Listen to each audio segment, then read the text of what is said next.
Morning. Uh, is this lagging? Not much.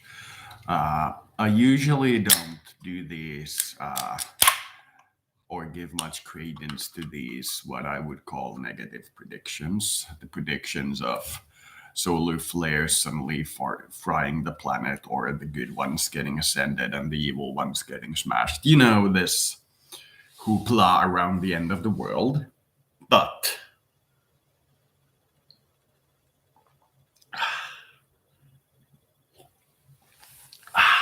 but I have this simulator that I've been playing. Some of you know it. You've probably watched my streams and have some idea of the simulator I'm talking about. It used to be go. It used to be known by the name Masters because it was Masters of the World Geopolitical Simulator. Now this is a French product. This isn't an American or Russian or Chinese, one of those large powers. It's a French product that is mostly used for training diplomats, a diplomatic assistance tool. It is not much more than that. But the reason I am reporting this is that back in the day, I used to do a lot of gameplays with this, and some of them are still online. You can find them, but most likely they aren't on my primary channel anymore. But I used to do them, and the 2011 version of this game is the one that I had. And this 2011 version of this game, or simulator, or whatever fancy word you want to use, I'm going to use game because I think the Harvard style global environmental simulators are also just games. They aren't anything more than that. And this 2011 version, I played it maybe 20 times, and maybe 17, 18 of those times, it predicted a war between Ukraine, Poland, Russia, and Ukraine that would stay a localized affair that wouldn't lead to a nuclear war. It was predicted very often to happen. The largest US involvement in the war that I ever saw was a US expeditionary force taking Murmansk, so it remained a local affair. And this was in 2011, and they were predicting the Crimea War, like the sequence of events, the whole thing with the Crimea. Back when I first saw it, I laughed at it because the relations in Europe were very warm, and there was no reason to believe that Poland and Belarus would go to war, for example. But looking at it today, you can see how ominous that feels. That a 2011 simulator used by UN personnel built by the French predicted with 90 or more percent chance that Ukraine and Russia, or White Russia and Poland, would go to war. And this is very interesting. This is one of the key points of what I'm about to say.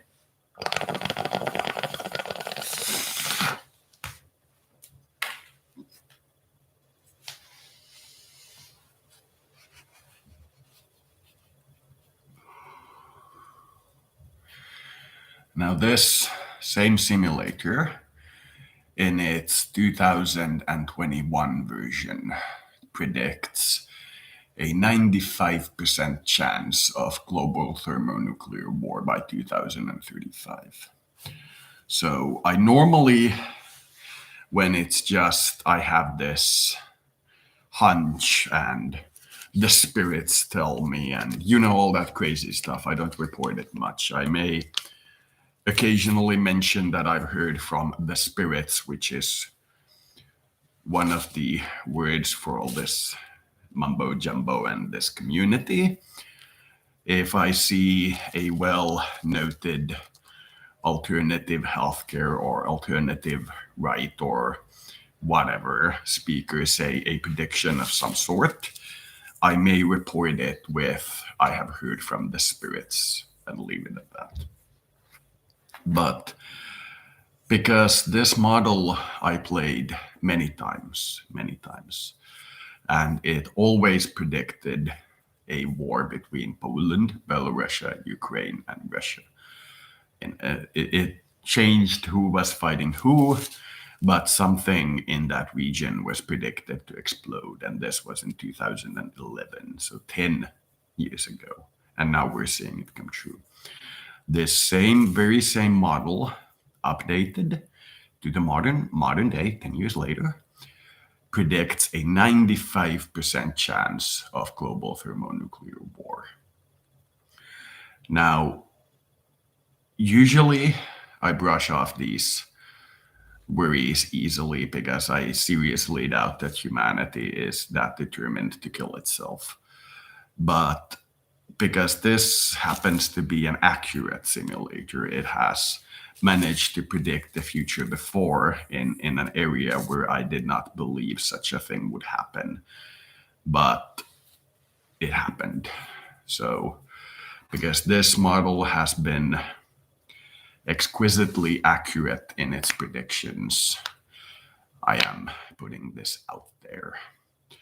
Now, signs of this coming nuclear apocalypse will be that inflation will get out of control. That's one of the predictions it said.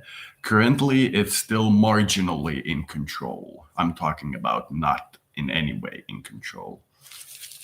This will cause panic in the market and a sharp reduction in developmental aid and aid for pandemics in poorly developed countries, which will cause a resurgence of diseases that we have previously kind of gotten to a point that are not dangerous to us, such as cholera. There will also be regional but not global outbreaks of Ebola, as well as diseases like dysentery and other things, and they will be reaching pandemic proportions. The planet will continue to warm, and this will cause wildfires and other things.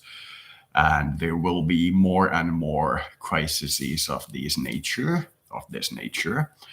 And eventually, the resource market, the price of oil and other things like that will collapse, in that the price of oil will skyrocket. And this will eventually drive the world to resource shortage wars and then a nuclear apocalypse. This will be started by inflation destroying most of the Western economies. It won't be you can't get a hamburger. The basic stuff will work. But there will be a massively reduced interest in paying foreign development, which will cause many of these countries whose essential services such as healthcare and low income food like food stamps and such be unavailable, which will cause the pandemics. And the global environment getting worse will exacerbate the pandemics and the resource shortages. And by 35, in this simulator, we had a population of over 9 billion. And it looks likely that the incoming resource shortage, in combination with the increased pandemics and increased inflation and decreased interest in the poor regions, will slowly radicalize the rest of the planet as well. And eventually it will come to head in a full-scale nuclear exchange. So this is what my model predicts. Usually I like to stay quiet about these topics, but the fact that this model predicted the Ukrainian crisis in 2011, 3 years before the Crimean crisis, and it is now predicting that by 2035 there is a 95% chance of nuclear war. There is a high probability that it's worth at least mentioning. And I would say that, as with any model, I wouldn't worry too much, but I would keep an eye on it. If the situation continues to develop towards increasing societal tensions, then this may very well be the outcome. So, long story short, a simulator that in 2011 predicted that in a few years there will be a war between Ukraine, Belarus, Poland, and Russia. This was in 2011, 3 years before the Crimea crisis, is now predicting that within 2035 there is a 95% chance of global thermonuclear war. So I know that because it's essentially a toy, like the global CO2 indicators that are supposed to be done by university level peoples are also essentially toys. They don't know what they're doing. I am still thinking it's worth publishing. So 95% chance of nuclear war by 2035. And that's all I wanted to say. I think I'm not gonna immediately quit this transmission because I think we might want to do a little bit off the map for this one.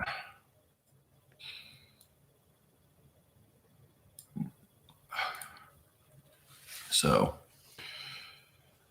the Master Simulator in 2011 predicted that in a couple of years there will be some kind of hassle between Poland, Belarus, Ukraine, and Russia. This was 3 years before the Crimean outbreak, and at that time it looked like everybody was getting along, so the prediction was weird. But it kept predicting it. Like every time I ran the simulator as any different country or in any different setting, it always predicted a war between those four countries.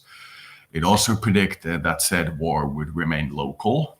A lot of people would get involved, but actual things like nuclear exchanges or like a land invasion of Russia or a land invasion of Poland would remain unlikely, that they would do border exchange. And this was in 2011, 3 years before Crimea. And the same simulator is now saying that by 2035, there is a 95% chance of global thermonuclear war.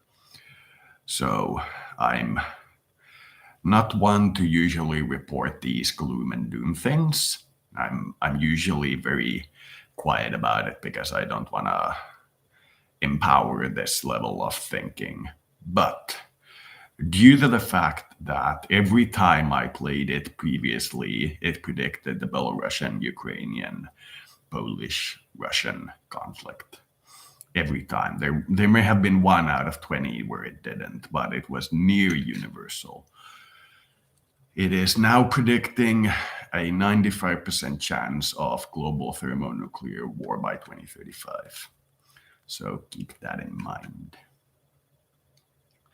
So, as I said here, it starts by inflation getting out of control in the developed world and developmental aid to the poor nations being curbed down. And that leads to an increase in pandemics in the poor nations, which eventually spread to the rich nations. And that reduces the cooperation between the nations due to the trade going down and all that stuff. And eventually it leads to a nuclear exchange. So that's roughly what this model is predicting. I don't like to give out these doom and gloom estimates, but because this model was proficient in predicting previously, I am saying that it is at the very least worth noting, such as the doomsday clock is worth noting. But I would advise some level of caution. But it does indeed seem like the current troubles may end up being bad. I don't think so. I don't think we'll have a nuclear exchange, but I also didn't think that we'd have a war between those four countries. That actually did transpire, more or less. So perhaps their understanding of war is different than ours, because they were predicting that the fatalities in the Ukrainian conflict would be much wider than they are. But there were still 10,000 fatalities. So if they're predicting a global thermonuclear war, we might see a limited regional exchange. I do not know. But what I do know is that what I would consider the most accurate state simulator is saying that 95% chance by 2035. That's what I know. So to all you people with the nuclear weapons, the nuclear boom booms, try not to start this one. Thank you.